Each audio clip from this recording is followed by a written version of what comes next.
everybody. Welcome to our latest Global Discussion Forum. Good to see you all. This is on climate change and net zero, challenging the orthodoxy. And let me just start by saying that these GDFs, these Global Discussion Forums, are co-productions between three organisations on different sides of the world: Facts for EU, cibuk, and Commanding the Narrative. So we span the globe. And today we're delighted to have a knowledgeable, and I think it's fair to say controversial, keynote speaker from Australia, Professor Ian Plimer. Now I'm just going to pass you quickly to my friend and colleague in Sydney, Australia, Stephen, who's just going to run through a few housekeeping things and how to get yourself noticed and how to ask questions after Professor Plimer has addressed us. Stephen, all yours. Well, hello, everyone, and thank you for joining us on all our platforms, cibuk, Facts for EU, and also Commanding the Narrative.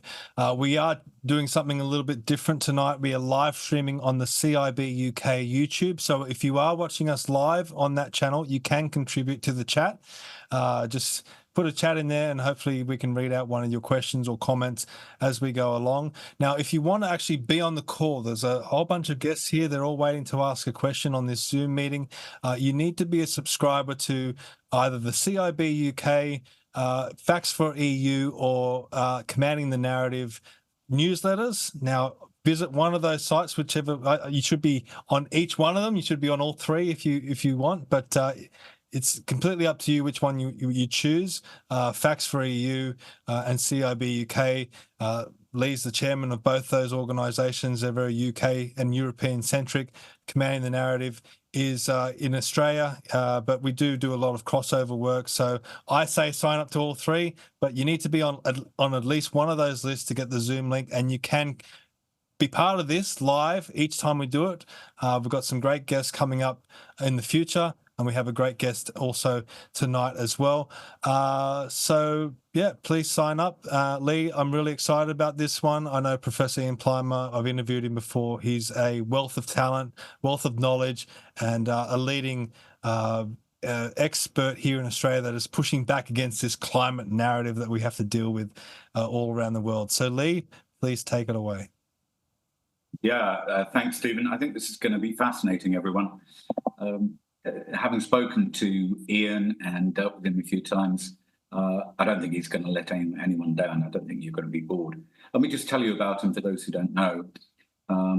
Professor Plimer is a fellow of the Australian Academy of Technological Sciences and Engineering, the Australian Institute of Geoscientists, and the Australasian Institute of Mining and Metallurgy.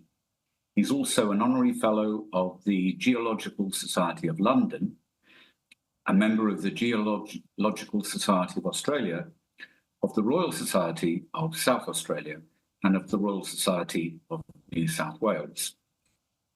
I don't think Ian will mind me saying that he has successfully upset some of the establishment media across the world, both in Australia, in the UK, and in the United States. So that alone should make him an interesting figure to listen to. So I hope you'll all give him a warm GDF welcome. I'm now going to pass you back to my colleague in Sydney, Australia, Stephen Tripp from Commanding the Narrative, who will host most of today's proceedings and act as moderator for your questions. Stephen. That was a tremendous introduction, Lee. Thank you very much for that. Professor Ian Plimer, the floor is yours. You have 5 minutes to grace us all with your intellect and knowledge. Thank you. Well, Lee, thank you for inviting me. And I talk to participants from Adelaide in central southern Australia.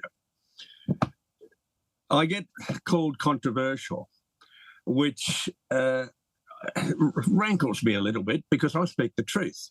And if you speak the truth, you don't have to remember what you said.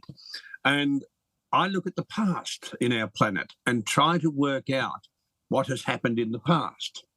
And I'm also interested in the present and the future. And as a scientist, I ask questions, and these questions might be uncomfortable. The question I keep asking is, can you please show me that human emissions of carbon dioxide drive global warming? That question has never been answered. I've asked people at the Polar Institute at Cambridge University in the UK.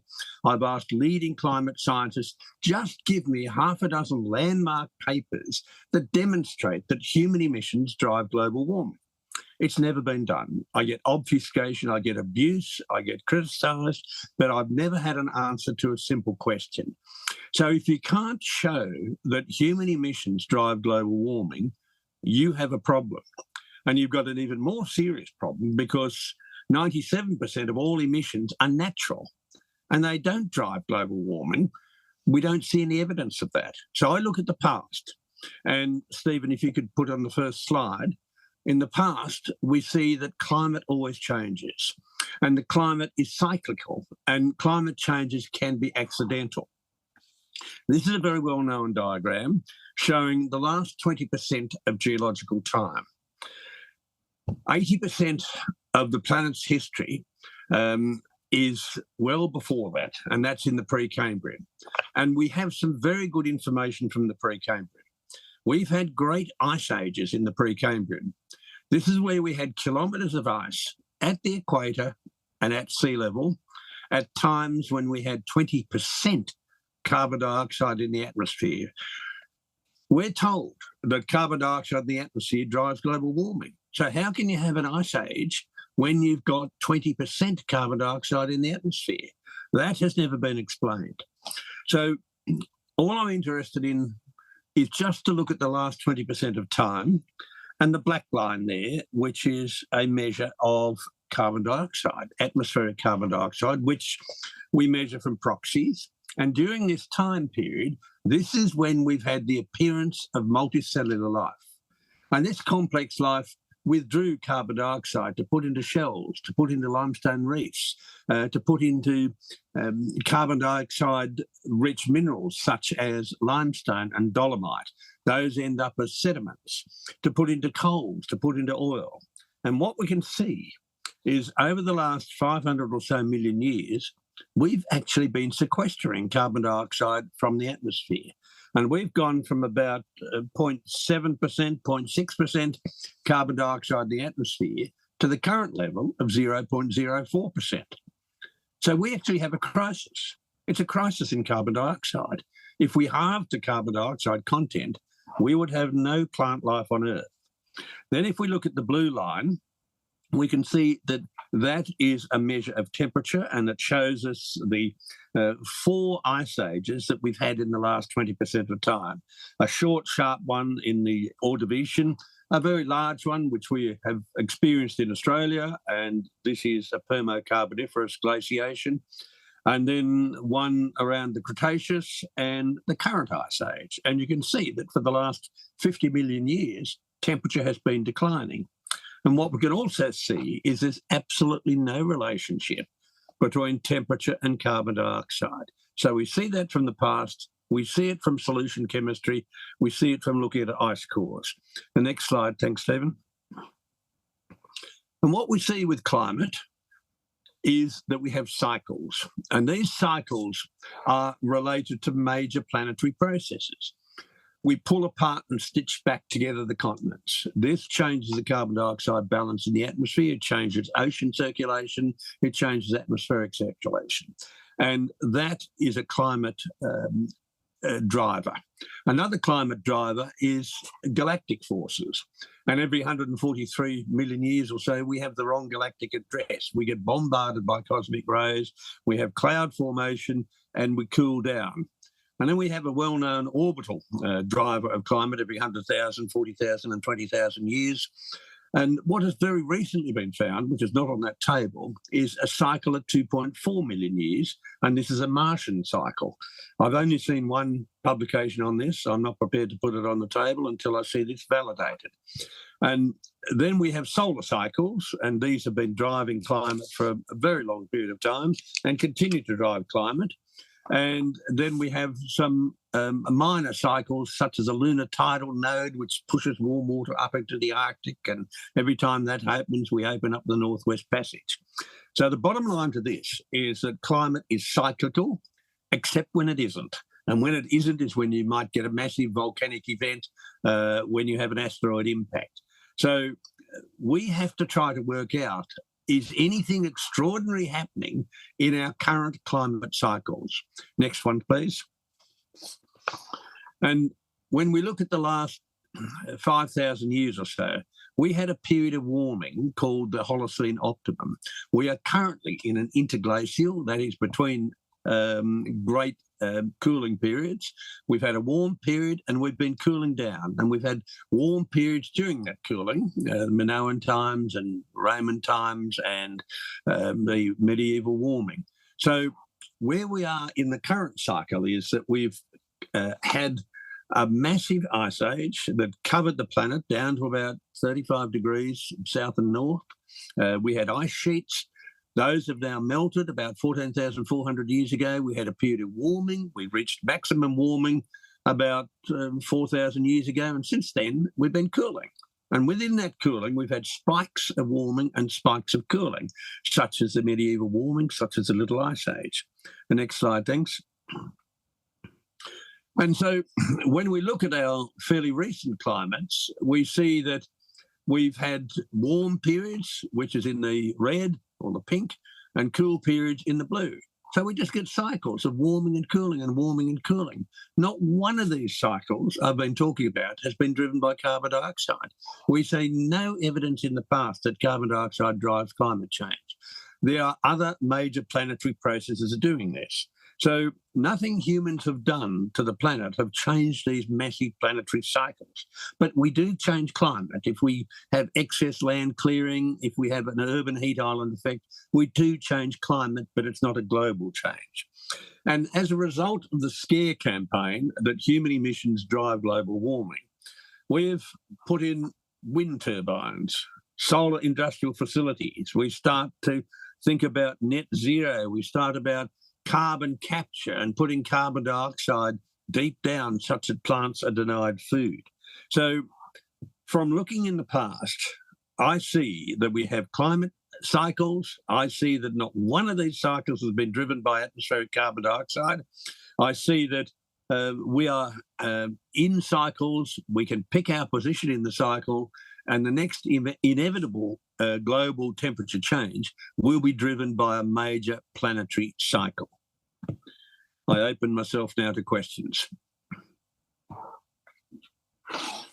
Professor, that was tremendous. Again, you're always so good at conveying this information. My thoughts go straight away to our youth and what they're getting taught in school. I know you recently wrote some children's books to try and get the message to them. Hey, it's not a climate catastrophe like so many of your teachers are teaching you, and so many of the so-called experts and the politicians running around are telling you. Have you had any breakthrough with that attempt? How concerned are you with the youth right around the world, not just here in Australia, not just in the UK, but everywhere in the world that are being confronted with this scare campaign? Well, it's youth in the West, not in the developing world, that's been confronting with it. I think it's a disease of wealthy people to worry about climate change rather than worrying about where the next meal comes from.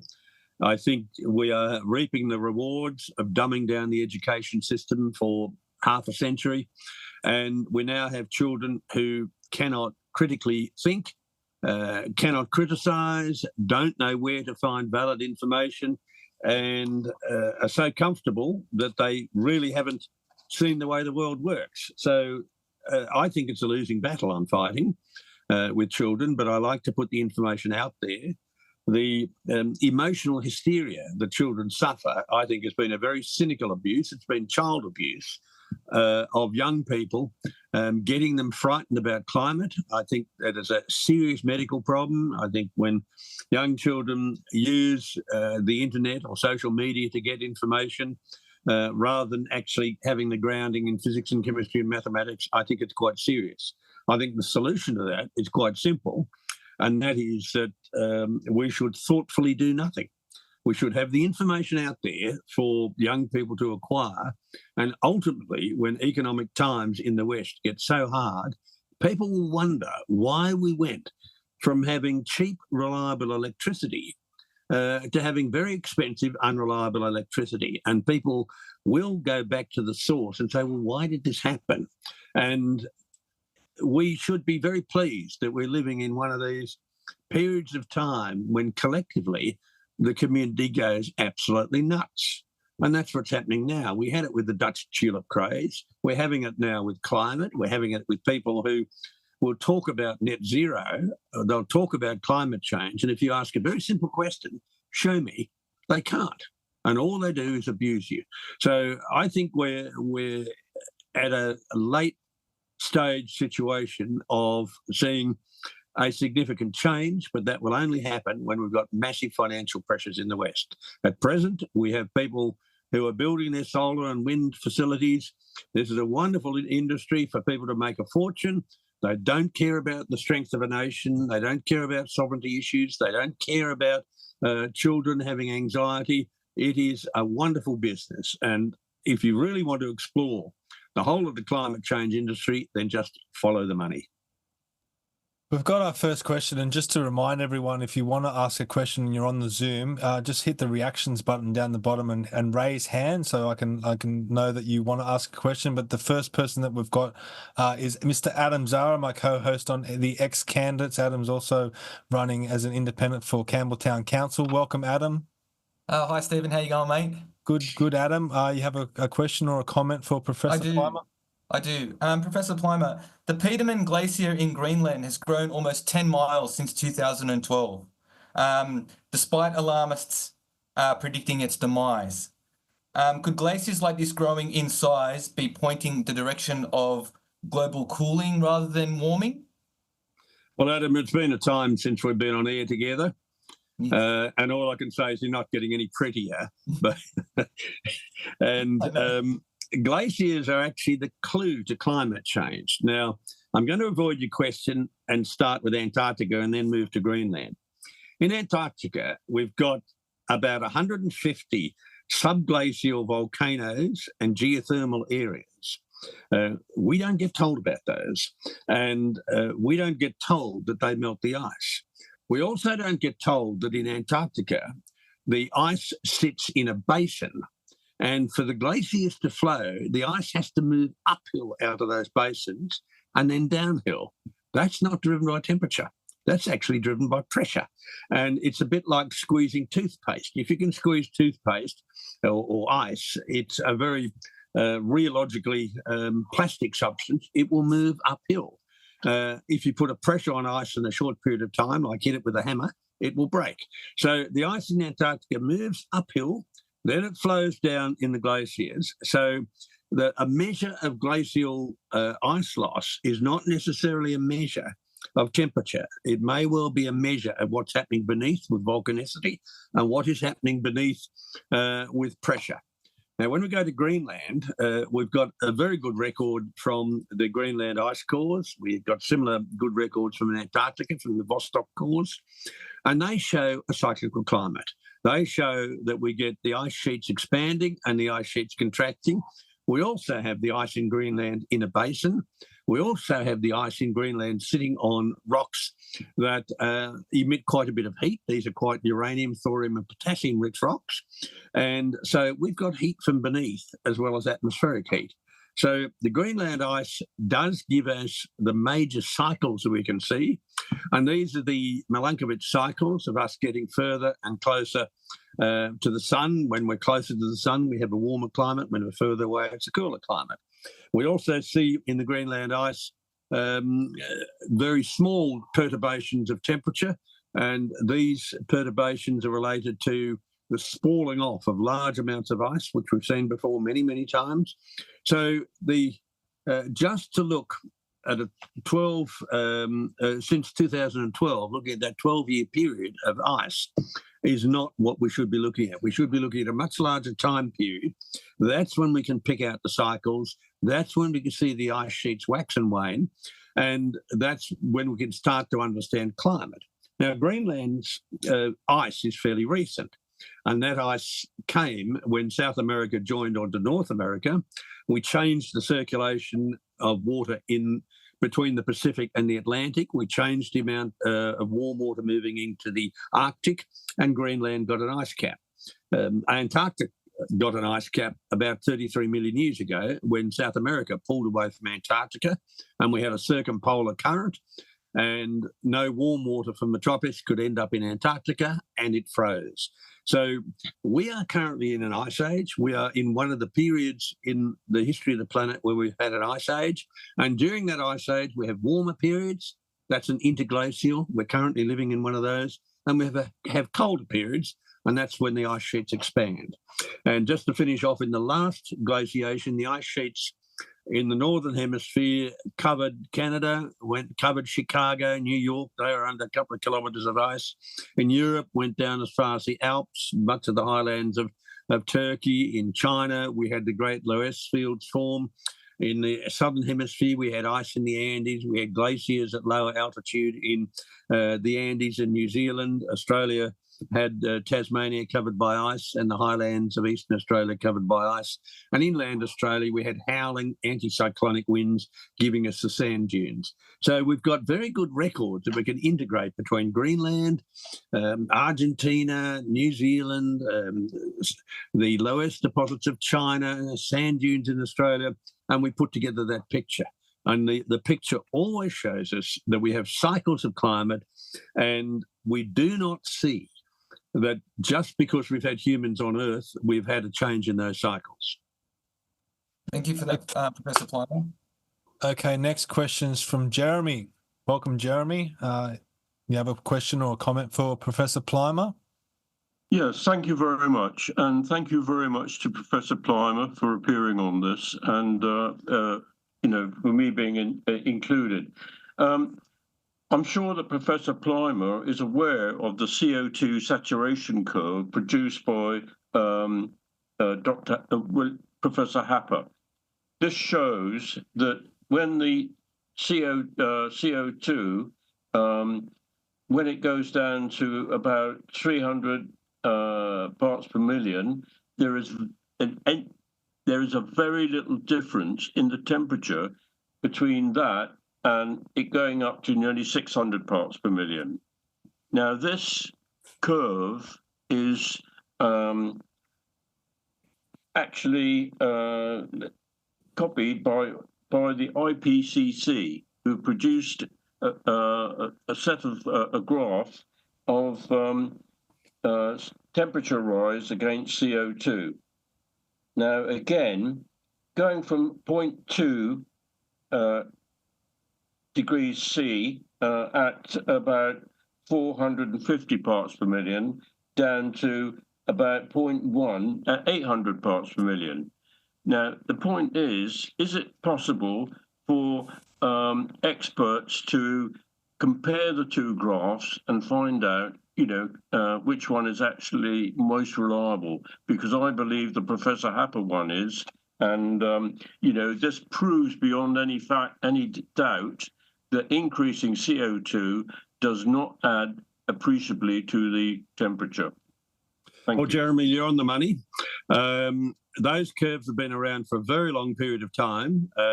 They're well known in physical chemistry, and Will Happer has used these existing curves. And basically they show that when you increase atmospheric carbon dioxide from 0 to 100 parts per million, it has quite a significant effect on temperature. And as you keep increasing the carbon dioxide, the effect on temperature gets less and less and less. Now, we know that from chemistry. We know it from looking at ancient rocks in the world, where we've had the Earth's second atmosphere was very carbon dioxide rich, yet we didn't have runaway global warming. We actually had ice ages. So the Earth's first atmosphere was hydrogen, helium, ammonia, nitrogen-rich atmosphere. It didn't last very long. And the second atmosphere lasted for billions of years, and that was a carbon dioxide-rich atmosphere. And we are now in the third atmosphere, which is an oxygen-rich and carbon dioxide-poor atmosphere. So we have evidence from chemistry that supports this graph. We have evidence from geology that supports it. And basically it's showing that if you keep increasing the atmospheric carbon dioxide content, it has no effect on temperature. And that's why at 420 odd parts per million carbon dioxide in the atmosphere, if we doubled it, it would have almost an immeasurable effect. So we've picked on the wrong material to be the gas of global warming. The gas of global warming is actually water vapour. But you can't have an international program to ban water vapour. You'd be laughed out of court. We are now picking on methane, and methane, we have almost total saturation now in the atmosphere because methane and water vapour behave very similarly with the energy that they absorb. So you are quite right. The temperature versus carbon dioxide graph, I think, is the key graph. It was one of those that I sent to Stephen, but we had, I think, 4 or 5 had glitches in them and we couldn't show them to you. But that is an absolutely critical graph. You can call it up. It's a very commonly used graph as a line or a bar graph. That's a graph to show that if you keep increasing atmospheric carbon dioxide, it has very, very little effect on the temperature, almost immeasurable. And I'm talking about 0.1 or less degrees Celsius. Now, if you're watching this and you're thinking to yourself, I really like this, I want to be on a future global discussion forum, and how did all these people get to be on this and ask wonderful guest questions? You need to be on the cibuk.org mailing list, or the factsforeu.org mailing list, or the commandingthenarrative.com mailing list. Head to one of those 3 websites. I'll put the link in the show notes afterwards. Sign up and you can be on future global discussion forums. And also for people in this Zoom tonight, just to remind you, if you do want to ask a question, hit the reaction button down the bottom and hit the button that says raise hand, and I'll get to you next. And we have Howard Thompson waiting. Howard, you have a question? Hi, apologies about my camera not working. I was a borough councillor in 2007 when I used Professor Plimer's book to push back against a council discussion on climate change. We've still got a way to go. My question is, to what extent can political leadership make a change in the discussion? Nigel Farage and the Party Reform UK has made a big point about pushing back against net zero in the UK. And I'm chairman of the Conservative Policy Forum in Surrey Heath, trying to inform politicians about this issue and trying to get some more realism there. So second point, does ozone depletion make any difference to atmosphere? I came across a website, ozonedepletion.org, ex-volcanologist in the States, Peter Ward, and I'm just wondering whether ozone is actually a serious contributor. Well, on your first point, the only good politician is a frightened politician. And Yes. We need to keep our politicians frightened on the basis that our energy was once reliable and it was cheap. It's now expensive and unreliable. And you're in power, and this has only happened since we've started to put renewables in the grid. So what are you going to do about it? Nigel Farage, a bit like Donald Trump, is not a party animal. He doesn't owe anyone any favours. He hasn't done any deals with people in the past, and he is a true independent. Nigel has been able to do what many party hacks haven't been able to do, and that is ask the right questions. So to get political change, I think we've got to be politically active. I think we have to join political parties. I think we have to start making noise. I think we have to start asking questions that people might find offensive. And I think that will lead to change, and that's certainly what I have done. In terms of ozone depletion, we have a pretty sketchy record of ozone, and ozone depletion may not be a result of human activity putting out chlorofluorocarbons, because we have many volcanoes, especially those in Antarctica, that emit a lot of chlorine gases, fluorine gases, some bromine gases. We also have sea spray that sits on ice, and sunlight on that can release halogens like bromine and chlorine that go into the atmosphere and affect the ozone. And there's a hint of evidence out there showing that ozone in the atmosphere is cyclical and therefore may not be related to human activities. But I've never seen yet any relationship between cyclical ozone and cyclical temperature. So I think my answer to that would be we just don't know enough about ozone depletion. But ozone is a fascinating gas. It's O3, 3 atoms of oxygen, whereas the oxygen we breathe in is O2, 2 atoms of oxygen. And like all geologists, I'm interested in what happens elsewhere in the universe. And there are active programs measuring starlight coming through the atmosphere of exoplanets. And 40 years ago, we didn't know of any planets outside our solar system. We now know of thousands of them. And we're measuring the absorption of the ozone in starlight coming through exoplanet atmospheres to try to find out if there's any ozone there.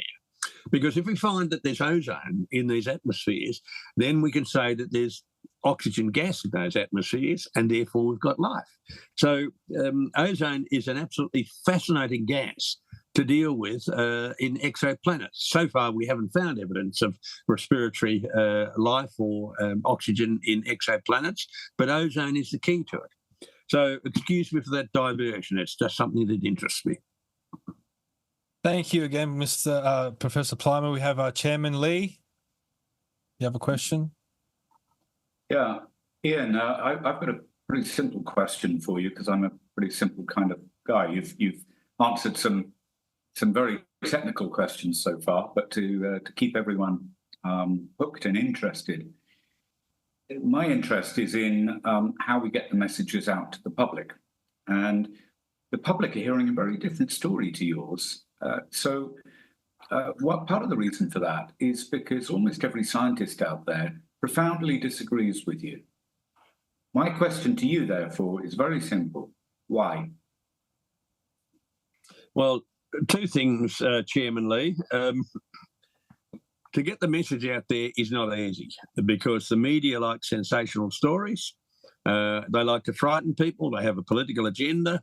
And they will not give people like me much airtime. I do get airtime. Sky in Australia gives me good airtime. Occasionally, I will write something in The Australian and I write books. But in effect, I'm not getting the message out there because there's a black ban on getting the message out. In terms of people disagreeing with me, I actually don't care. Science doesn't work on a vote of hands. Science doesn't work on whether you agree with people. Science is married to evidence. Now, we once had agreement on phlogiston. We once had agreement in more recent times that the atom was the smallest unit that we had in the universe. And then it became subatomic particles like the proton, the neutron, and the electron. And then it became even smaller particles. So we've had many periods of time when there's been a consensus. The consensus was once that we were the centre of the universe. We know that's not the case. So I'm not particularly concerned about people who disagree with me because we have a large number of mathematicians, physicists and chemists and biologists who call themselves climate scientists. They could not exist without the largesse of governments. I would argue that many of them are eminently unemployable and that I'm a threat to their employment. I'm a threat to their strutting around with peacock feathers. I'm a threat to the main game. So, again, this is a normal situation. And I've found in my career that sitting on the Australian, German and Swedish research councils, that it was often the lone scientists out there who made the significant discoveries, not the great committees where they agreed with each other, not the teams. And so I don't have a problem being one of the thousands of scientists out there that disagree with the popular paradigm. I'm not a lone wolf. There was the Oregon Accord where I think it was 37,000 people, scientists, signed a document saying, no, we think the human-induced global warming is codswallop. So I'm not alone. I'm not a lone wolf. I don't get the media publicity that the other side gets. But ultimately, when times get tough, people will go back to the source. Professor Plimer, I'm going to jump in with a question. You're talking about not being able to get your message across, and I think it's evident that we've lost the argument when it comes to try and push back against this narrative of global boiling. Like, it's ridiculous how they can come out and call it global boiling. I mean, but we have governments, specifically in the Western world, moving our energy systems to unaffordable, unreliable, environmentally destructive, intermittent energy, otherwise known as renewables. There's a lot of environmental destruction that comes along with that, whether it be, high voltage transmission lines carving through grazing land or agricultural land, offshore wind farms. I was down at a rally in the Illawarra last Sunday. The offshore wind farm there is going to be over 1,000 square kilometres. That's bigger than the size of Singapore and New York City. I did some further research this week. There's going to be one in Gippsland that is 15,000 square kilometres. We have renewable energy zones in the middle of New South Wales that are over 20,000 square kilometres. The amount of land that is going to be consumed with these wind, solar, high voltage transmission lines, pumped hydro, batteries, the list goes on. Where are the greenies? I mean, where are the green? If someone tried to build a footpath that was going to knock over a tree, they'd be up in arms. Yet they're bulldozing and in some cases blowing up the top of ridges in far north Queensland and other parts of Australia, and I'm sure in the UK and other parts of the world as well. Why are the greenies not pushing back against this stuff? Well, you pushed many issues there. Global boiling's the first one. I think the global boiling is just so ridiculous that people just roll their eyes. But I think the reason why that is mentioned is that there is now some concern that we are getting a bit of traction, that people are not easily scared. And I think it's evidence that the other side are losing the arguments, and they're losing it because of what's exactly you mentioned, that rural areas are being destroyed by thousands of acres of solar panels, thousands of acres of wind turbines. They slice and dice birds and bats offshore. They affect whales and slice and dice birds. You can't see the carnage because it drops into the water. These are ugly. These are displacing perfectly good farming lands with inefficient, unreliable energy.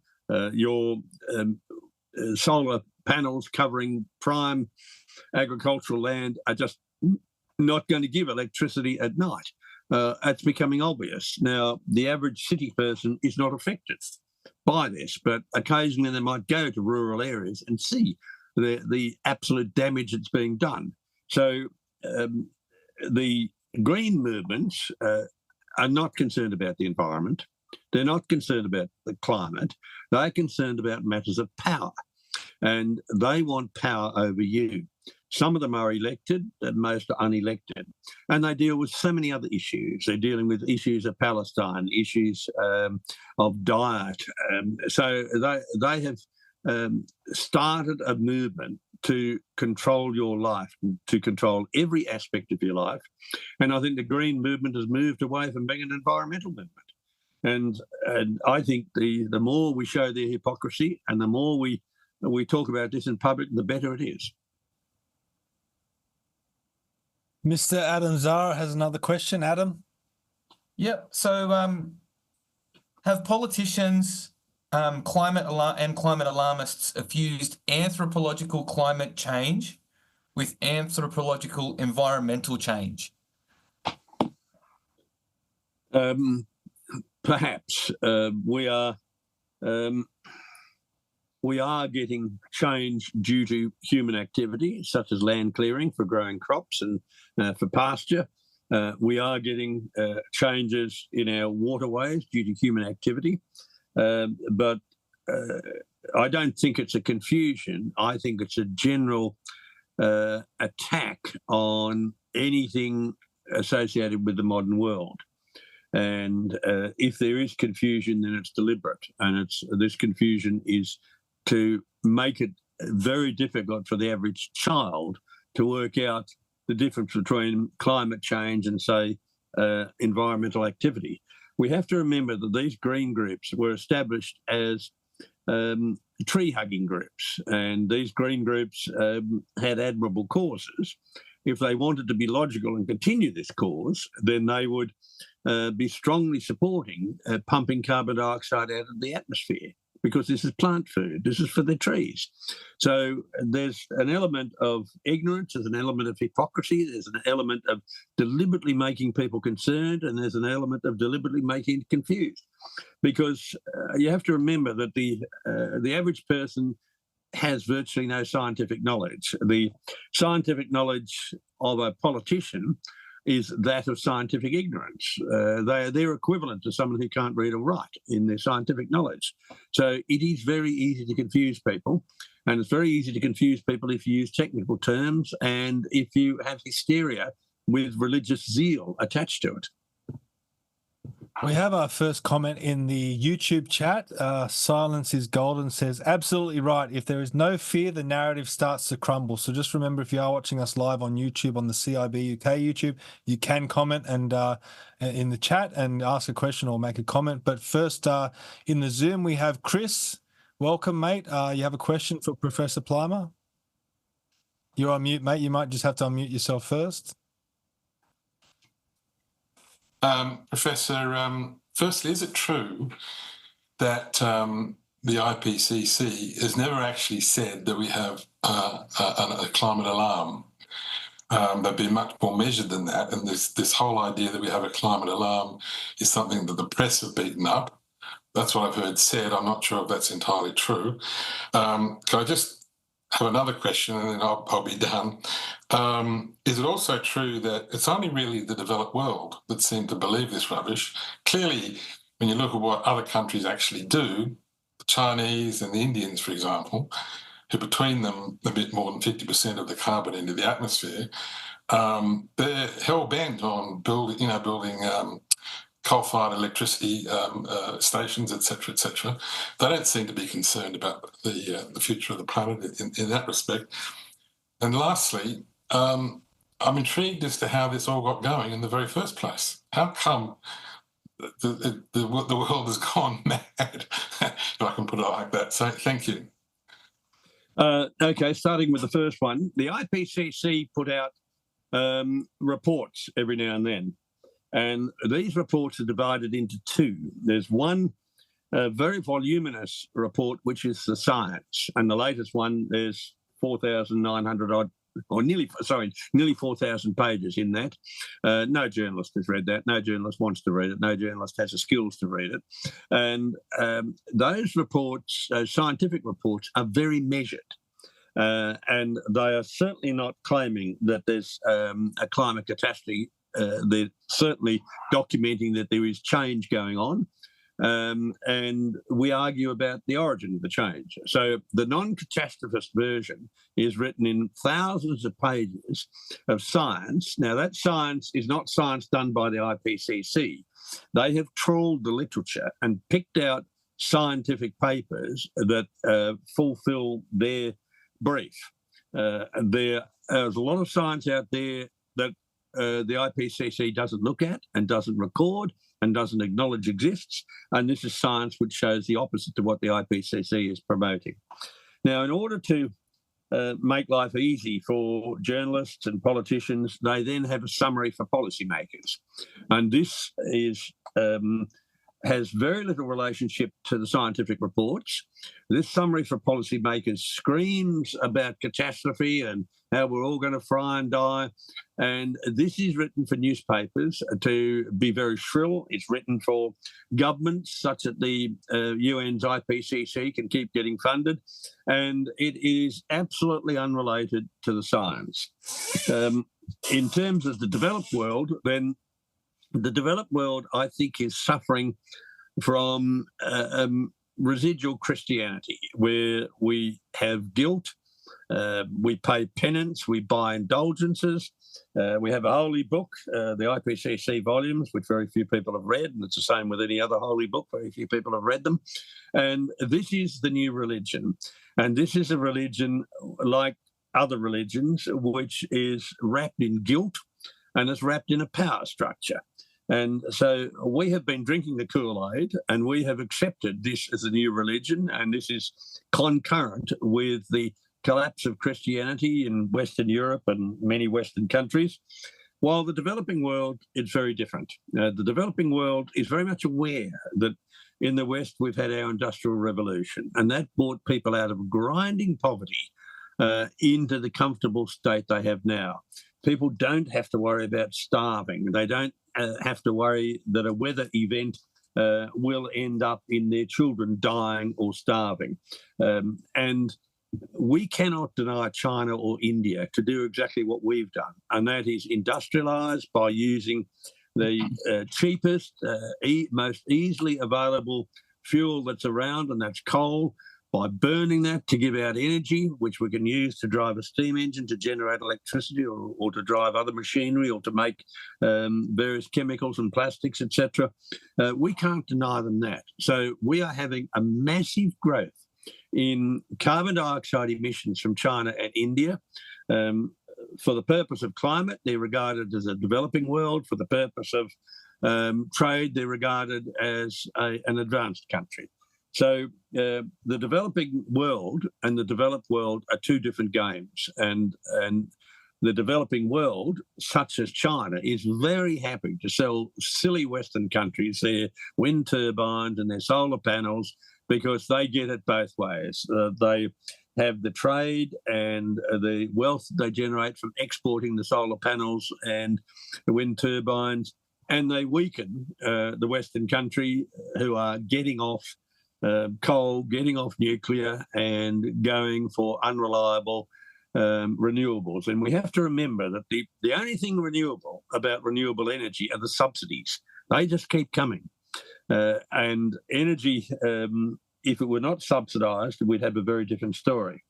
So how did the whole show get going? I'm not quite sure about this. I read stories that incriminate Margaret Thatcher or Bernd Bolin in Sweden. It goes back to scientists asking genuine questions, like, I wonder if the emissions of carbon dioxide from burning coal will actually change the global climate or the atmosphere. These are valid scientific questions to ask. So I can't really tell you how the whole show started, but it was interesting that in the 1970s we were hearing that we're going to be approaching an ice age and we're going to have mass famines and depopulation. And the very same people that told us this were telling us a decade later that we're going to fry and die and we'd be very sinful. And if you pay your indulgences, then we'll make sure you don't fry and die. Thank you. Now, Chris, you asked some fantastic questions there, but I do need to crack the whip. Lee told me to crack the whip tonight. Please just ask the one question for everyone now. There's a lot of people with their hands up. There's actually even some questions in the chat. I want to get through them as quickly as possible. We've got time, so just one question. If you have multiple questions, you can go to the back of the line and ask the next one. So next we have Rudy. Try and push through some of these questions quickly. Rudy, you have a question for Professor Plimer. Yes, I mean, I'd like to come back to the point about HAPA that we were discussing with the estimates that HAPA came up with, where I think he said in the atmosphere, if you double the carbon dioxide, it might increase the temperature by around about 3/4 degree centigrade, which isn't enough to excite anyone. And for those of you who follow the IPCC work and their models, I mean, the way they turn the 0.75 centigrade into something frightening is by invoking a lot of positive feedbacks. You know, the idea being that you warm the environment a little bit and it's like a fuse and the whole thing will just catch fire. There was a lecture recently by John Clauser on the subject of feedbacks, and he identified that the most likely feedbacks in the system were really going to be negative rather than positive, so that instead of multiplying the 0.75 by a number, you had to divide it by a number. And I was just wondering whether Ian was familiar with that work and what he thought about feedbacks such as cloud feedbacks that might actually cool the planet very effectively in response to any small initial warming by carbon dioxide. Well, Rudy, that's a very good question. if I walk out of this room, the temperature change will be greater than 0.75 degrees Celsius. If I stand up, the temperature change would probably be about 0.4 degrees Celsius. If I go outside, the temperature change would be about 12 degrees Celsius. One doesn't die from a very slight temperature change. And it's only if you can engineer the numbers, as Will Happer's suggesting, that you can get a scenario that might be frightening. Now, the feedbacks are quite interesting, and I think Happer and Klauser and quite a few others have been dealing with this. The feedbacks, and you mentioned that very important word, clouds. There is huge uncertainty about the feedbacks, and that uncertainty is on clouds. Clouds can actually contribute to warming, they can contribute to cooling, and we don't really know how the clouds behave to give us negative or positive feedbacks. So from what I've read, and I'm not an atmospheric physicist, but from what I've read, it is a cloud feedback that is absolutely vital for determining whether we're going to get warming or cooling. And that has not been resolved. And like a lot of issues in science, there are a number of views.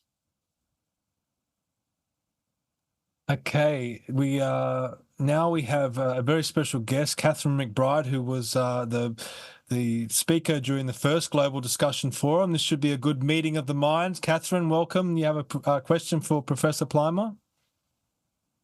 Are you on mute? You'll have to just come mute yourself. Yeah. Okay, I'll mute myself and turn around so you can see who I am. That fantastic and thank you so much, Professor Plimer, for not just this talk, but to keep talking and all your books, because not enough people are hearing this. And my question was sort of answered before about how it began, but the thing that I'm not quite sure is how they made people think a warmer climate would be a worse climate.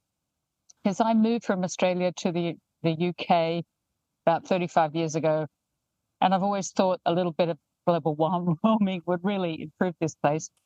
And at the time, they were all talking about it, and then they stopped talking about it because the weather went back to normal. And we've also seen 2 years ago, we had a very hot summer in the UK, which again, every time we have one hot summer, the BBC gets all excited about global warming.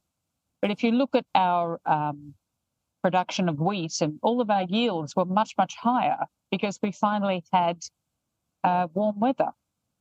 This year, apparently, we've had the hottest May on record, and that's because the nighttime temperatures were warmer because of all the cloud cover.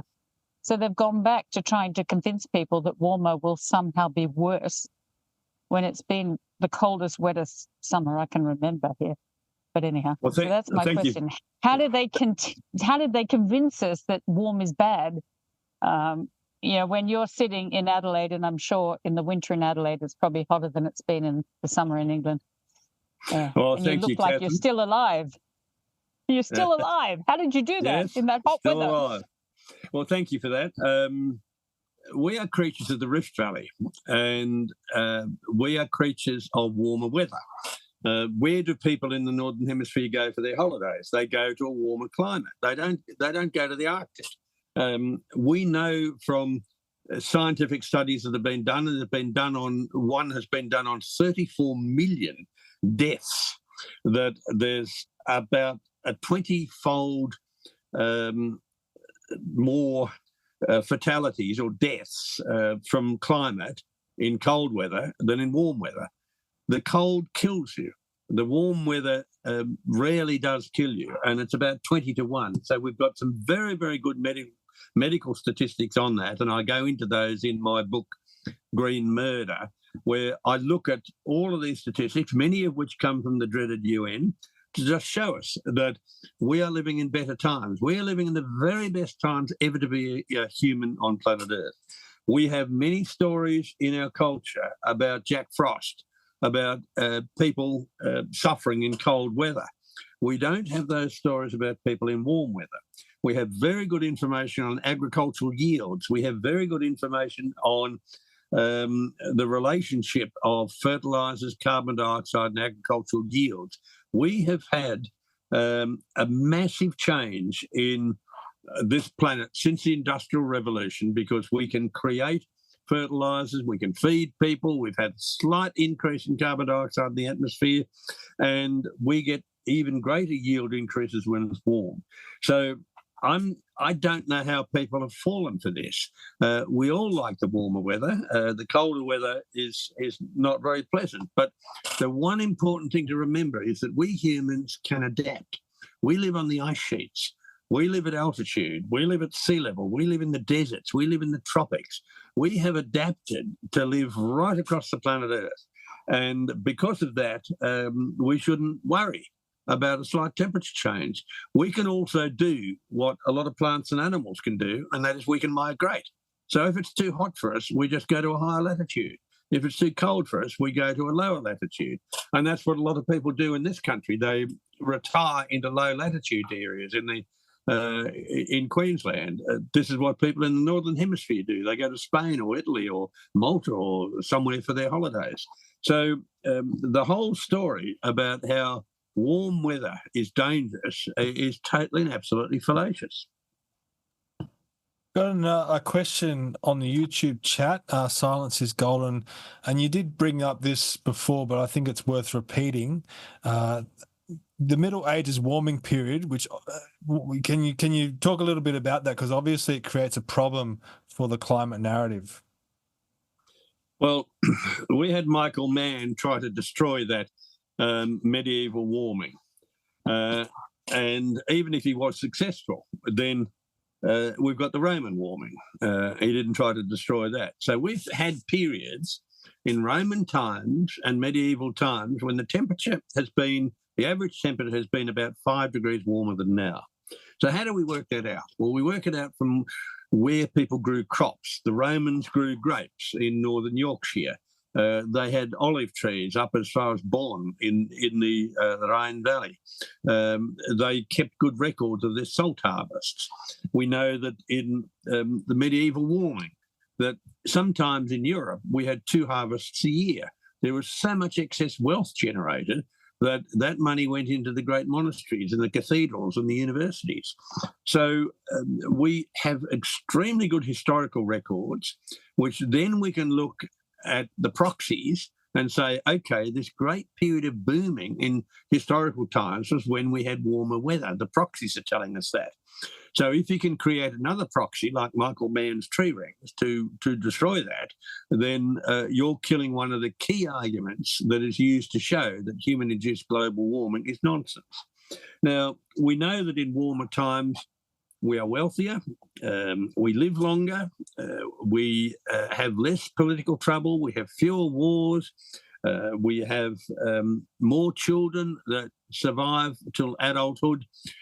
We are currently living in one of those times, and this modern warming time is a time which has led to population increase. It's led to a great increase in wealth. For example, in the time of Jesus, most people were poor. We now, in terms of wealth, are 30,000 times better off than people in the time of Jesus. So those warm periods of the Greek-Roman times, of the medieval times, and the current times of the modern warming since about 1850 have been where we've had great advances in humans, great increases in population, great increases in wealth and health.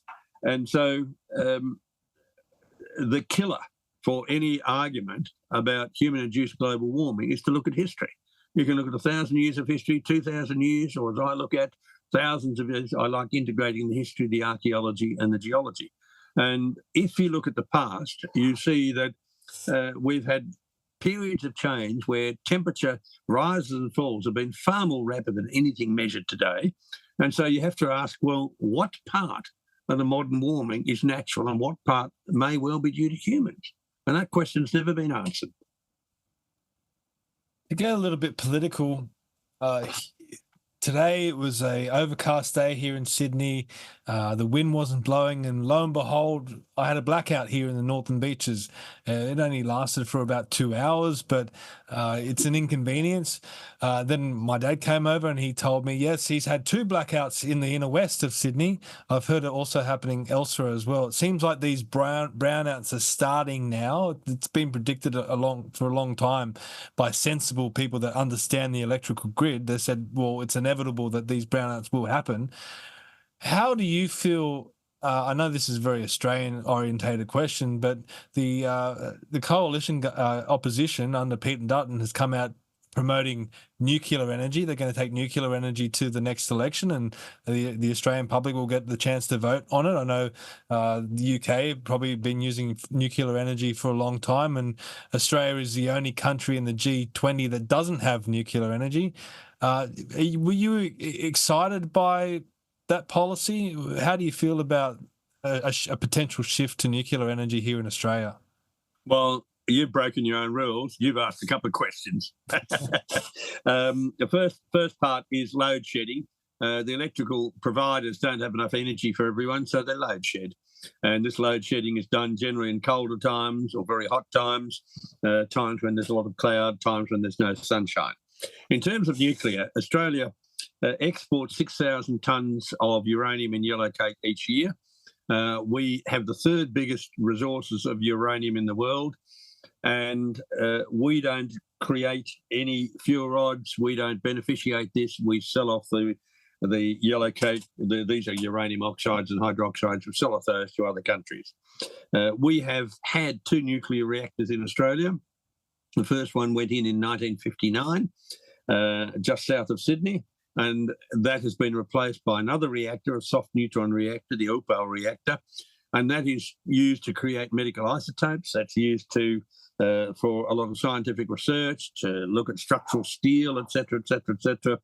So we already have a nuclear industry in Australia. Even though we're a G20 country not generating electricity from nuclear energy, we already have a nuclear industry.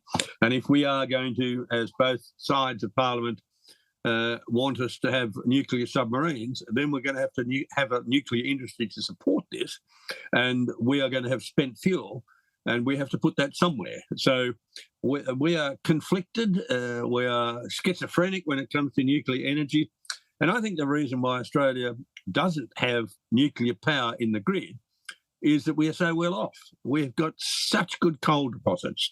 We have thousands of years of coal in Australia. We have thousands of years of gas and millions of years of uranium. And we are just so well off with top quality Gondwana coals that we haven't needed to use nuclear. Whereas other parts of the world, which are more populated and don't have our good quality coals, have gone to nuclear. So I think the reason why we haven't gone nuclear is that we've had a movement start in the 50s that has been anti-nuclear, and they've been able to get away with it because we haven't had power shortages, because we've had such good quality, cheap, coal-fired power coming into Australia. Don't have anyone with their hand up at the moment, so I might start signalling people out. Anthony Carr, do you have a question or a comment? Yes, a quick one. I haven't got the graph in front of me, but it shows the demand for electricity in Germany, and the amount of that demand is being met by the solar and wind. And they've spent a huge amount of time, money, building up huge solar and wind establishment with bugger all increase in the actual output of electricity. That's just a comment. Well, Anthony, to add to your comment, Germany was a great industrial country. Yeah. A lot of that industry now is moving out of Germany because they cannot get cheap, reliable electricity to run industry, and no developed country can run on sea breezes and sunbeams, and Germany showed that. They get a lot of electricity from nuclear from France, from hydro in Norway, from coal in Poland. So when Germany tries to go down the path of using sunbeams and sea breezes, they failed. And they're now resurrecting some of their shut nuclear plants and their coal-fired power stations. They have some very large brown coal deposits, which are not a very efficient way of generating electricity. And they also have black coal resources, especially in the former East Germany. So Germany has realised that they can't run an industrial economy on sea breezes and sunbeams, and is going back to what is tried and proven. Would you support the resurrection of coal-fired generation? Because as I understand it, it's cheaper. Yes, I very much would. I think we've got to have a blend of power in the grid, and some of this is coal-fired, some of it would be nuclear, some of it would be hydro, some of it would be gas, and with an isolated phone box in the desert, you might actually have solar power, and with railway signals in the desert, you might actually have a bit of wind power, but solar and wind cannot keep an industrial economy running.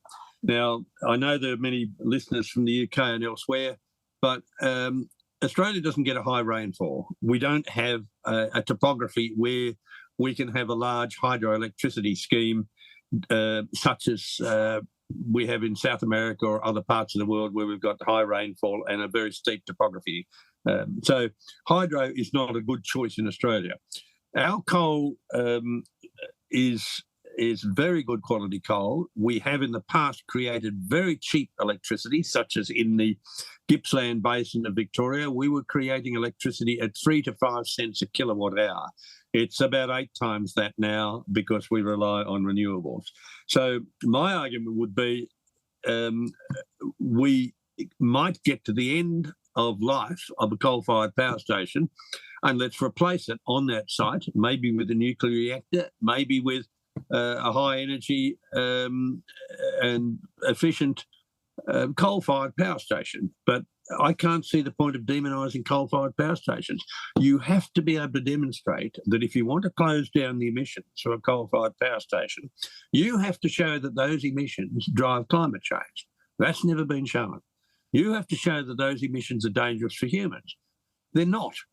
You're emitting plant food, but that's very beneficial for humans. So my view is that you've got to have a blend of energy in this country. Coal is absolutely fundamental. In the state that I live in, South Australia, we have coal deposits that are rather low calorific value, fairly high in water, and so we're the obvious place to have nuclear. But in New South Wales and Queensland, they're the obvious places for black coal. In Victoria, the obvious place for brown coal. Western Australia, the obvious place for gas, because the coal deposits are small and it's not good quality coal. So I don't think you can have a blanket rule saying, oh, we're going to rule out coal, we're going to rule out gas or nuclear. It just depends upon the geology of the area that you are in. Mr. Lee Evans, you have a question? Yeah, well, it's more of a general comment, really. We've got some great people on this call, and I just want to encourage them to ask now whilst you can. We've got, just in terms of the meeting management, but about 30 minutes more for questions to Ian, to Professor Plimer, and grab them while you can, because this is a fantastic opportunity. And the recording of this is going to go out to a very large number of people. So if you've got questions, now is the time to put up your hand. I can see that my friend David Seelig is already one of them. But let's get as many questions in as we can in the remaining half an hour or so. And then just a heads up to Ian, a bit unfair on you, but I'm going to have a challenge for you at the end of this based on what you've said. I have a low boredom threshold. You haven't bored me once. Whether you're right or wrong, it's been fascinating so far. I'm looking forward to the rest of it. My challenge to you is the challenge to bore you. No. Is that your challenge? No, I have a challenge that might be very interesting for you, but the audience is going to have to wait just a little bit. And then I'm going to throw it at you for your response live on air. Thank you. All right, let's jump to David. You have a question or a comment? You have to unmute yourself, David. Yeah, I've done it now, yeah. Can you hear me? Yes, we can hear you loud and clear. Okay. Yeah. Ian, would you agree with me in suggesting that the origin of net zero and that all the nonsense that's gone with that goes back to Professor Stephen Schneider of Stanford University, who in 1987 said if we can blame the internal combustion engine on the world's climate problems, we can destroy the Western economy. What he was saying, of course, was the emanation of CO2 in that context. Would you agree with that? Yes, I would. The internal combustion engine for people in the West is freedom. It means that you can get up and go somewhere whenever you want to. So it is also an attack on freedom. Schneider is well quoted on that quote that you gave us, but the net zero is an interesting concept because basically that argues that we've all got to turn around and die. And in the green movement, there's a twinge of eugenics and genocide going through that movement all the time. Net zero basically means that we do not emit any carbon dioxide, so we don't have a modern world, and we might not even be able to breathe out carbon dioxide. Now, I've done some calculations on net zero, and I published it in the Spectator Australia, and we emit per capita in Australia a significant amount of carbon dioxide compared with you in the UK. You emit less per person, and that's because we have a lot of smelters, and those smelters are converting concentrate into metal, and that's because of our big mining industry. Now, if you do the sums and work out the amount of carbon dioxide that we Australians emit, and then the amount of carbon dioxide that is used as plant food by our grasslands, by our rangelands, by our forests, by our crops, and even our continental shelf, where we're putting the carbon dioxide into our coral reefs, we emit about 1/10 of the carbon dioxide that we absorb. So we are already at net zero in this country, and we should go to wealthy countries like Bangladesh and say, well, pay up, we're doing our bit, and you're emitting all that carbon dioxide or methane from your rice paddies, which is converted to carbon dioxide and water vapor. So the whole net zero argument is absolute codswallop. The whole argument doesn't look at the balance and cycles of carbon and cycles of water vapor in the atmosphere. And this whole movement has been an anti-human movement. It's been a movement which is to attack and destroy wealth in the West and to take away people's freedoms. So I think you're absolutely on the money.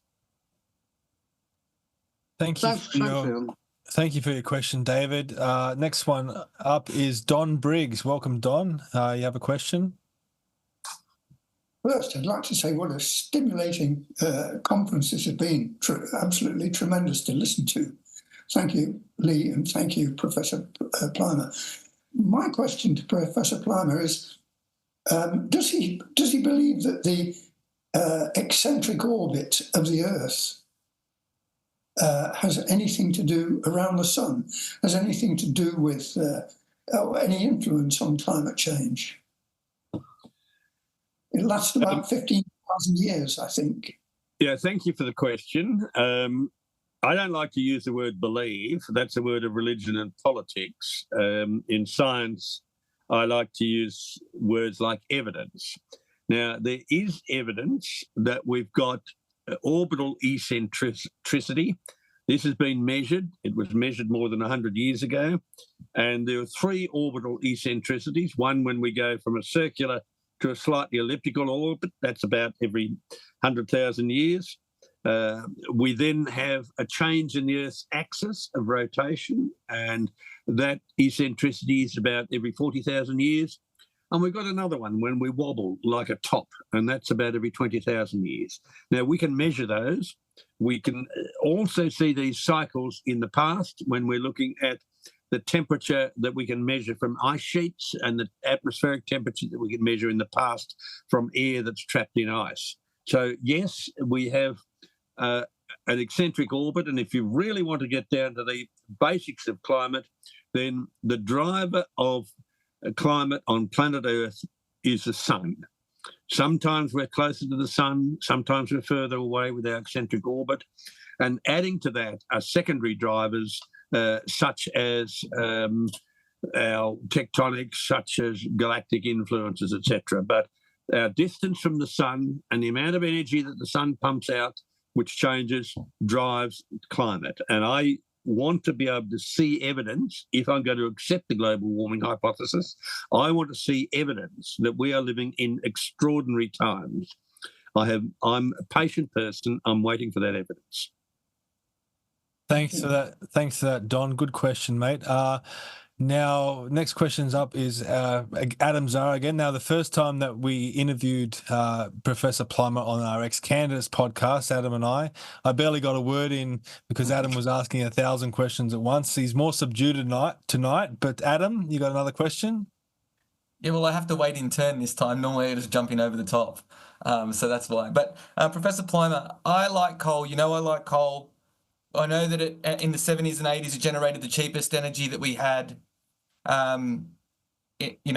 basically across the world.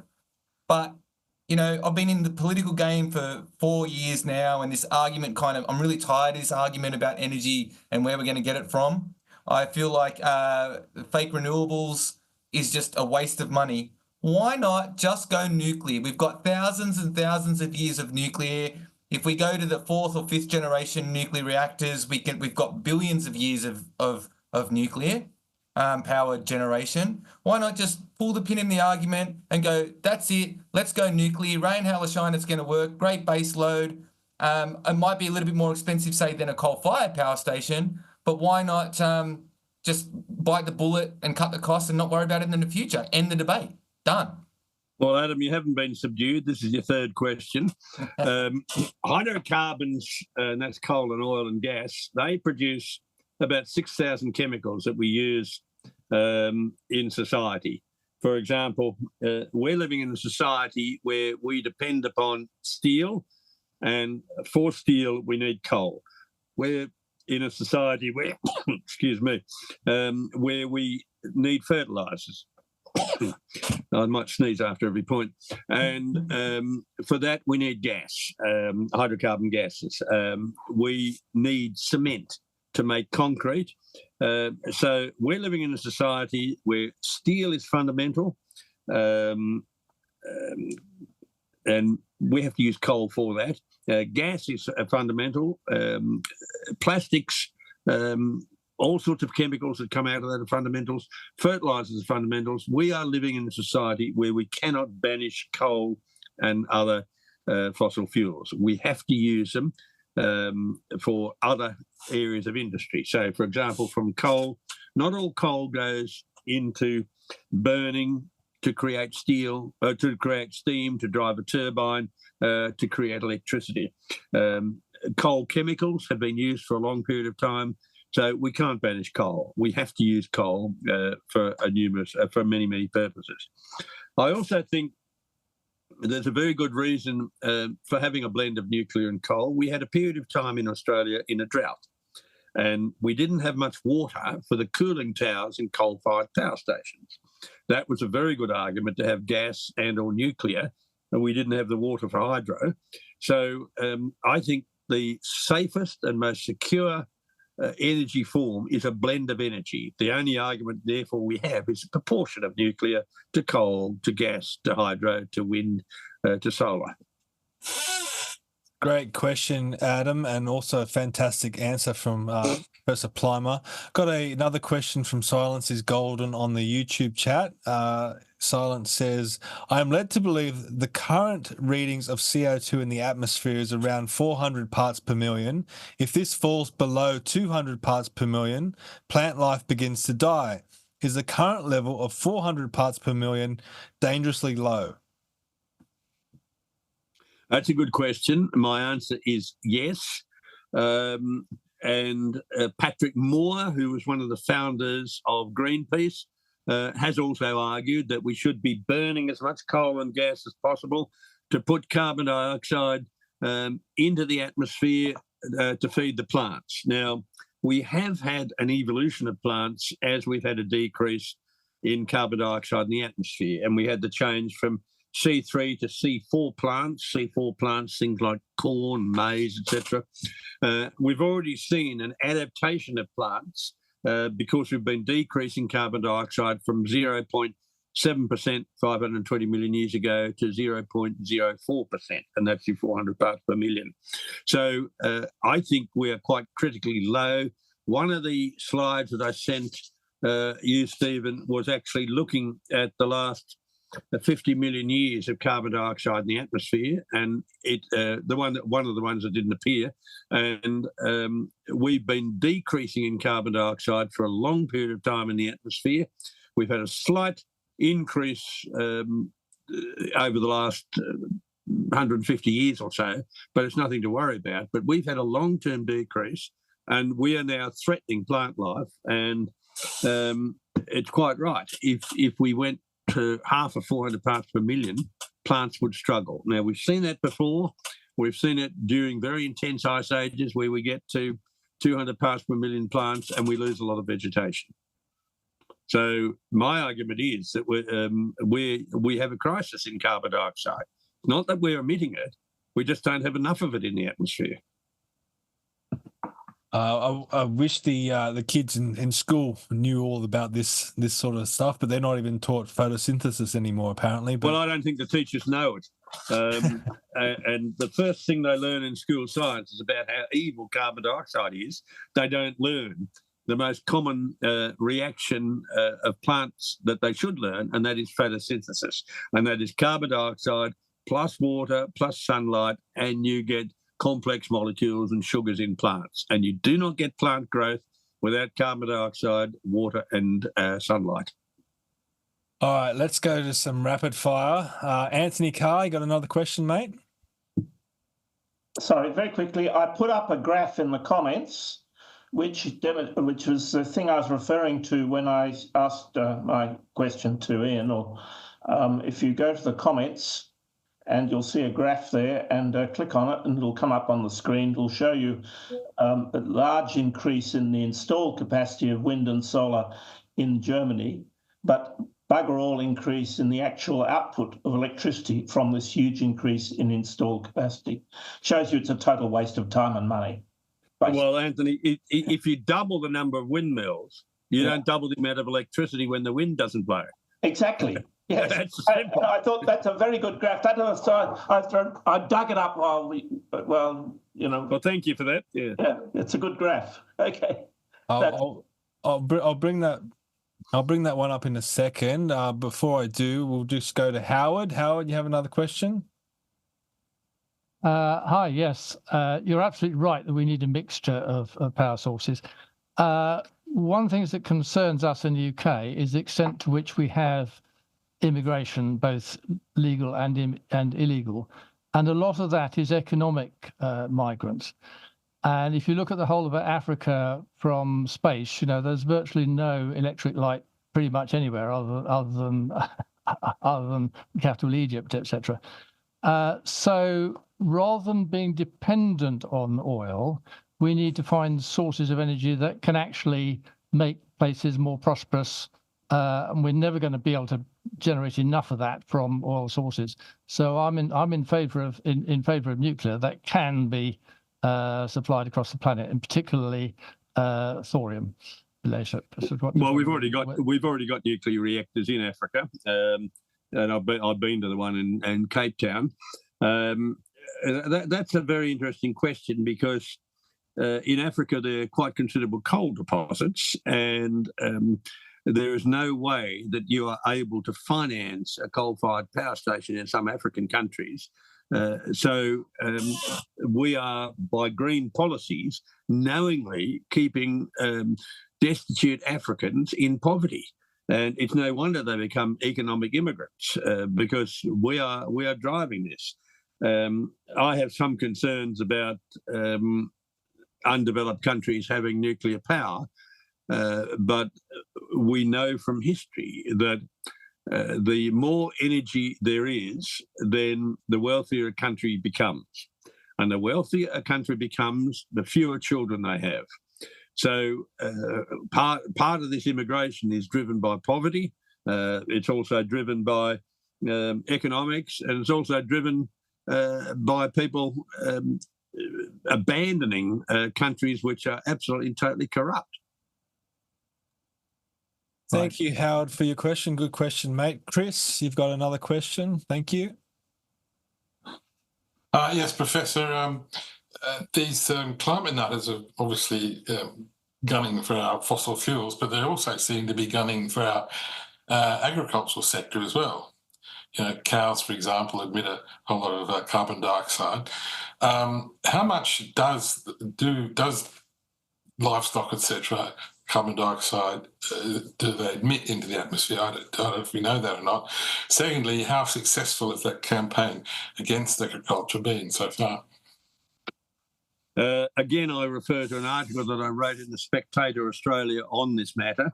You can do the sums, which I've done on cattle, and if you have a certain amount of carbon dioxide in the atmosphere, you can actually do a carbon cycle on this, and that carbon dioxide will end up in grass. The cattle eat the grass. They don't eat any more carbon dioxide that's just now in carbon compounds in the grass. There's a finite amount. That they then convert into meat, into urine, into dung, into leather.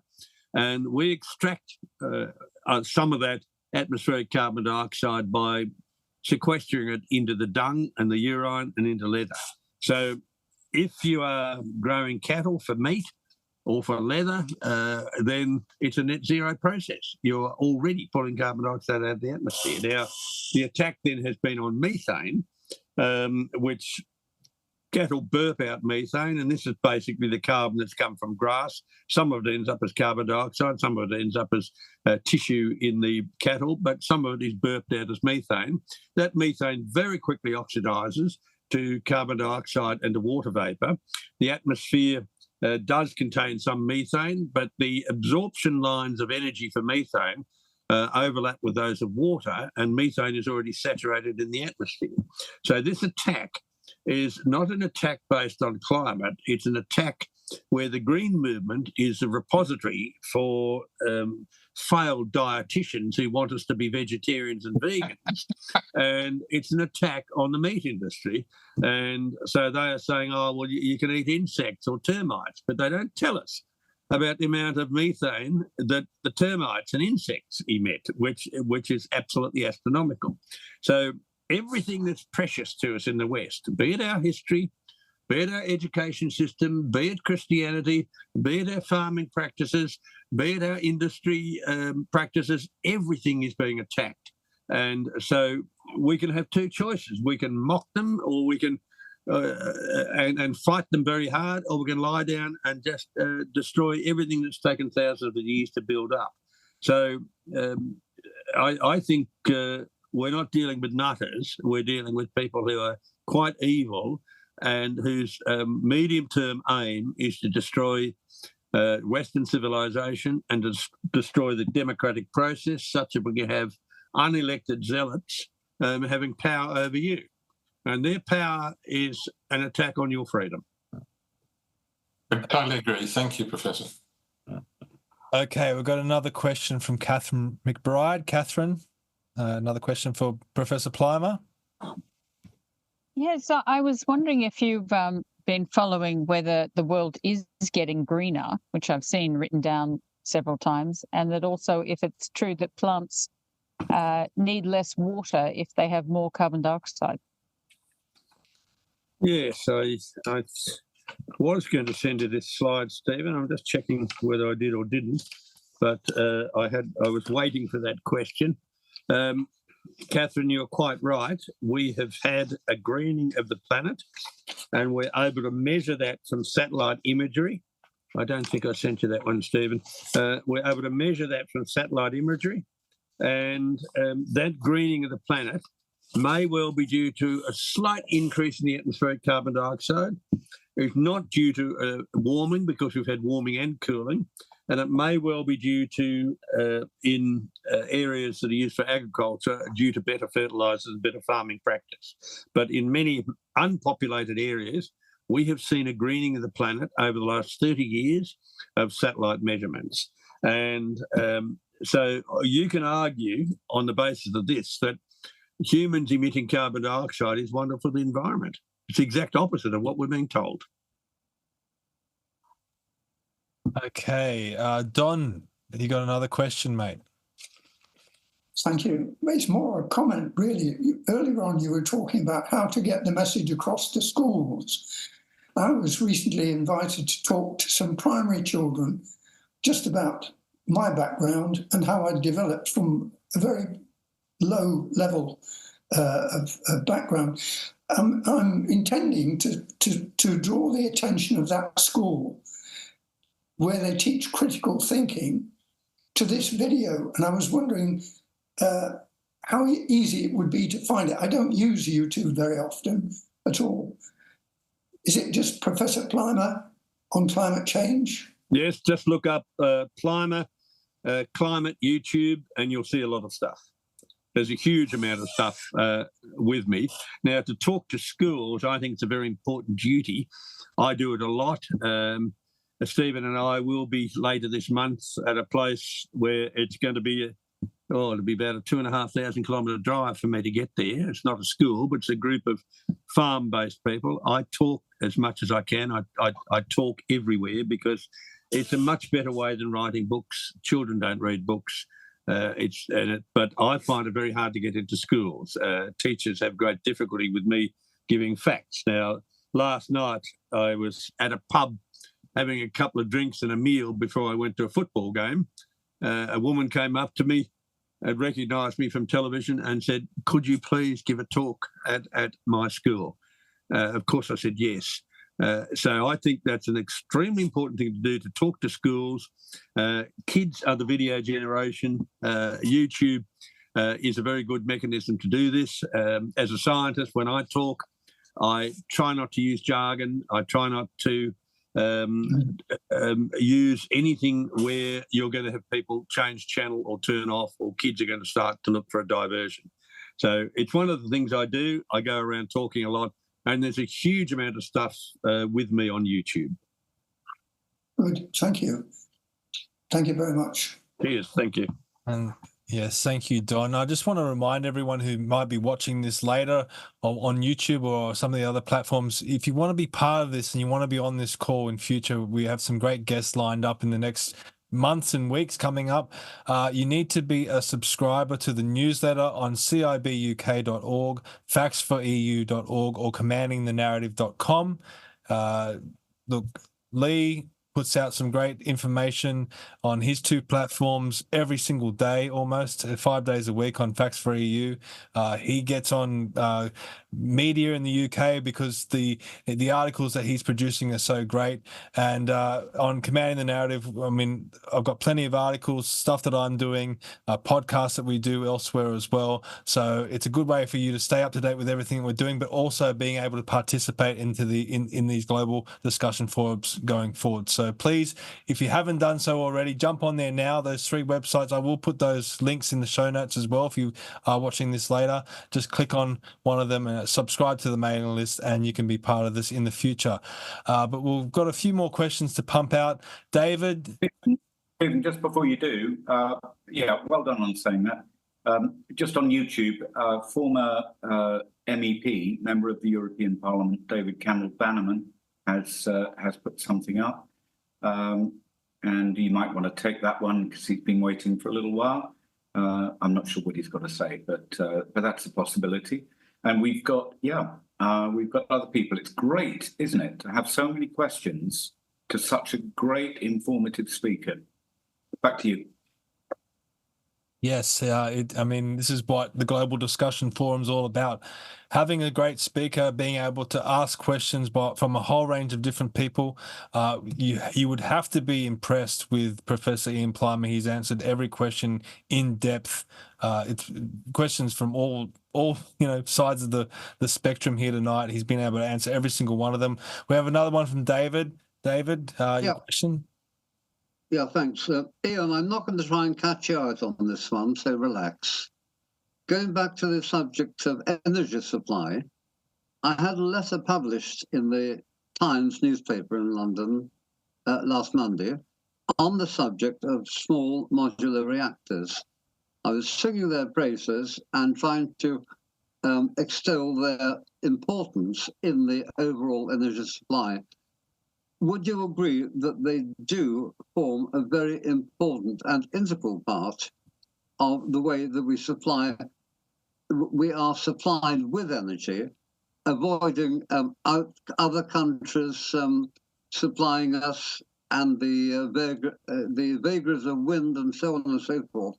Would you agree that they are a very sound and important component in how we get our energy?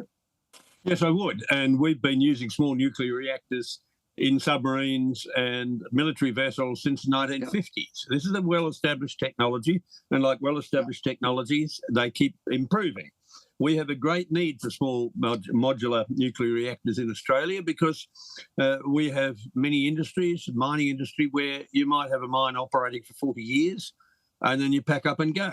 And this is absolutely perfect to use a B-double to drive in your small modular nuclear reactors. You probably need about 50 megawatts of power for the mine. And when it's finished, you drive it away and put it somewhere else. So I don't see that that's the answer to a maiden's prayer. It's just one of the flexibilities that you can use if you think of a flexible energy system rather than focusing only on solar and wind. And just to add to Lee's comments, I do quite a bit of public speaking. I've got a talk in Dublin on the, for you people in the Northern Hemisphere, a talk in Dublin on the 29th of November.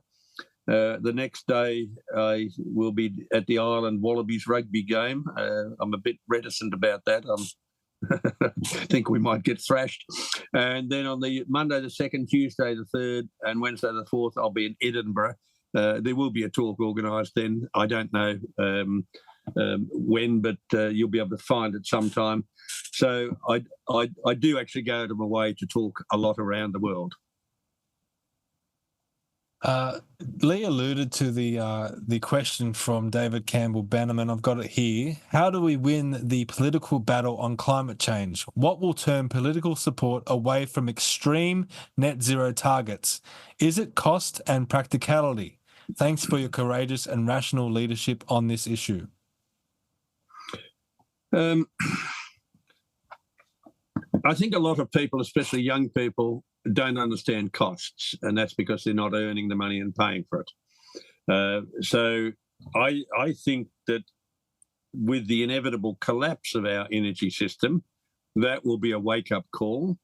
I think if I were a politician, I would follow the Trump method, and I would mercilessly take the piss just constantly, because I think the hypocrisy and the nonsense needs to be called out on every occasion. And I think humour is probably the best weapon we've got to use. But I don't envy someone being a politician in the parliament where you have just so many people are obsessed with this ideology and have embraced it like a new religion. Now, I'm going to squeeze in one final question before we get to Lee's challenge. I'm waiting for Lee's challenge, but you've never shied away from your involvement in the mining industry. You're a geologist after all. Can you talk a little bit about lithium mining and cobalt mining? We know a lot of these materials go into the components of solar panels and other renewables. People that aren't aware of how environmentally destructive these mining practices can be, especially with the lithium and the amount of water that's taken to mine these materials, and that water becomes contaminated. Can you talk a little bit about that? I'm what they call an economic geologist or a minerals deposit geologist. My expertise is in mineral deposits. Some of my life has been in the academic world. Some of it's been at various levels in the mining industry, the middle and upper levels in the mining industry. And as a geologist, where do you expect me to be employed? In a casino or at a race course? I mean, geologists work in mines. Now, next week, I'm going to a cobalt mine to have a look at it. And I think they're looking at mechanisms of financing there. And I've been involved in the lithium industry off and on around the world. Basically, our civilization is as it is because of mining. And that's including mining this sort of stuff. I just picked it up off my desk, a bit of drill core of iron ore deposit, of an iron ore deposit in Western Australia. We are as we are as an advanced society because of mining. We mine energy. We drill holes to get oil and gas. We, in past times, would use stones in the Stone Age, but now we will mine material, we will beneficiate it, we will process it into a concentrate, and then from the concentrate, we'll get the useful material out of it. Now, all of that requires energy. All of that requires digging holes, maybe shifting overburden, maybe processing and leaving processing waste. Mining has, in the past, been a very dirty business, but the Western world now is wealthy enough where we can afford not to have filthy mines. My concerns with the lithium and cobalt that you mentioned is that we have a lot of restrictions on mining in Western countries, and geology controls where you're going to find that lithium and cobalt. And much of it is in third world countries where the regulatory requirements are not as strong and where bribery is the order of the day.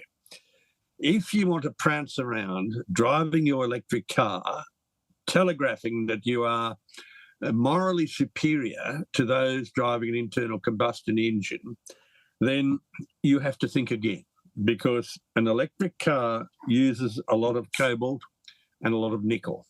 That nickel is mined in open pits, mining tropical soils, and at the base of that soil, you have an enrichment in nickel. In many of these tropical countries where it's mined, such as in Cuba or New Caledonia, even in Indonesia, the environmental regulations are not very strong, and you can leave an absolute awful mess and walk away. That happened in previous centuries in Western countries, but we now have the regulatory requirement where you can't do it. So you are responsible for a lot of environmental damage if you use an electric car using nickel. But if you're using an electric car using cobalt, it's even worse, because the bulk of the world's cobalt comes from mines in Africa, in the Congo. These mines are run by the Chinese. The employees are children. They work as slaves, and there is a huge fatality rate in underground and open pit failures. So if you're driving an electric car, you're a supporter of slavery. You're a supporter of child labour, and you're a supporter of appalling occupational health and safety conditions. So my concern about the boom in electric cars and the boom in some of these speciality metals is that the source of these are mainly from countries that have a rather weak regulatory environment, sloppy environmentalism, and a lot of corruption. And I don't think it's very healthy for the planet if we go down that path. If you want to build a copper mine in Chile or in Australia or in the US, you have very, very strong regulations, and these go down to the flora, the fauna, the water, the atmosphere, the dust, the sound, the energy usage, and on you go. So even though I am very closely associated with the mining industry, one has to be very careful as to where you operate. And there are certain countries where you just don't operate. It's just not possible to work in those countries without operating using the best practice that we have in Western countries. If we're going down the electric car route, that's going to require a massive increase in the amount of metal that we produce, especially copper. Now, we're successfully mining copper deposits with 0.5% copper in them. That requires a huge amount of tailings that are left behind, and that gives us a huge amount of waste from mining these in open pits. If we are to use more copper, then we're going to be mining lower grades, maybe 0.4% or 0.3%, and the amount of tailings and the amount of waste is going to be even higher. So I'm not so sure it's a very sensible move to use electric vehicles. I'm not so sure it's a very sensible move to use commodities and plan to use commodities which have not yet been found. That's the big problem with a lot of these things. If you on the surface, they're sold as environmentally, saving the planet. These wonderful things, but when you scratch beneath the surface, there's a lot of danger behind it all. But Lee, I'm going to shift to you. You spoke of a big challenge earlier. Let's finish off with that. Okay, first of all, Stephen, I want to start off with some thank yous, if that's all right. Just like TV shows and films, I want to leave the suspense of the challenge to the end to guarantee our audience. Firstly, obviously, I want to thank Ian. Professor Plimer is probably the best person I know speaking on the other side of the argument about climate change. What a fascinating talk that was. And I think everyone that's listened to it live, I also think all of those that are now going to listen to it on our recorded version on YouTube, when we promote that, will be very, very interested, because Ian, you've provided a voice for an awful lot of people who are mightily concerned about a great number of things. So thank you for giving up your time this Sunday morning, or in fact in your time Sunday evening. Much appreciated. Briefly, I want to say thank you to my good friend and colleague, Stephen, who's done all of the hard yards in hosting today and in fielding all the questions. Trust me, everyone, it's not easy trying to keep tabs between YouTube and Zoom and so on. I think you've done a magnificent job, Stephen. You've got a lot of people in. Thirdly, I want to thank our guests. What a fantastic turnout. Absolutely excellent. And you're just a small fraction of those that are going to be watching this going forward. So thank you for stimulating Ian into some very interesting answers. Next up, I just want to say quickly where we're going next with Global Discussion Forum. I can tell you, since we started it earlier this year, it's going from strength to strength and getting more and more bandwidth out there. Next up, we've got a good friend of mine, Sir John Redwood, who, as some of you will know, is a former Secretary of State, a former Cabinet Minister, brain the size of a planet, a bit like Ian, and he's going to be talking to us on Sunday, the 1st of September at 10 a.m. UK, which I believe, Stephen, you might correct me, I believe that's 7 p.m. Sydney time, AEST. Is that correct? That's correct. And if everyone listening to this signs up to either factsforyou.org, cibuk.org, or commandingthenarrative.com, then you will receive invitations with the links going forward. And we plan to do these things about every 3 to 4 weeks, something like that. You will only get top quality speakers like we've had today with Professor Plimer. And I'd like to think that the quality of conversation will be excellent too. Right. I don't think I can put it off any longer, can I? This challenge, which I'm going to drop on our wonderful guest today, which he knows nothing about, by the way. It's out of the blue. Ian, one topic that came up was this lack of public awareness, and it came up. I raised it. A few other people raised it. We all know how important this is. It's all very well us talking about it. And hopefully we'll get this out to many tens of thousands of people. That's what we normally manage to do. But even that isn't enough. So we need to go further. You said during your talk, or in an answer to a question, that you do everything you can and you get some media coverage, but it's not nearly enough. I think Sky News Australia, maybe.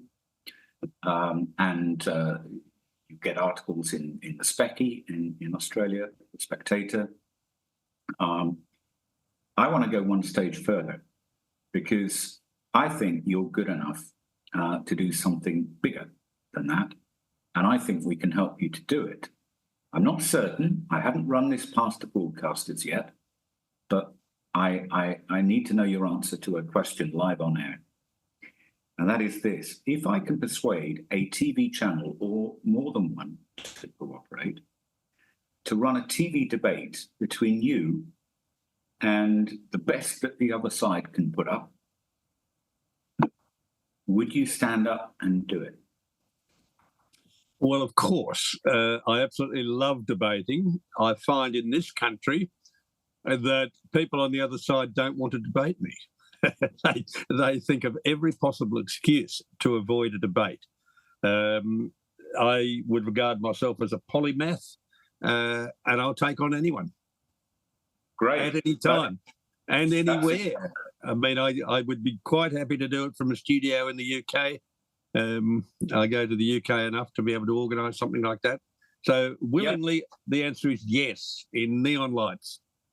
That's fantastic. I warn you, I know quite a few TV producers and presenters, so this isn't an idle threat.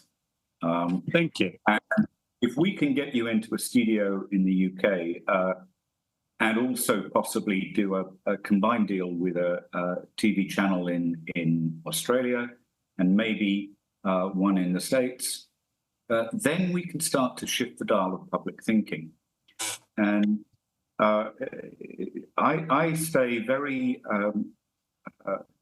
impartial in all of these things. It's my job to do that. What I don't like is freedom of speech being shut down, which is what I see with people like you, Ian. That's true. I think a public debate, getting the messages out there is incredibly important.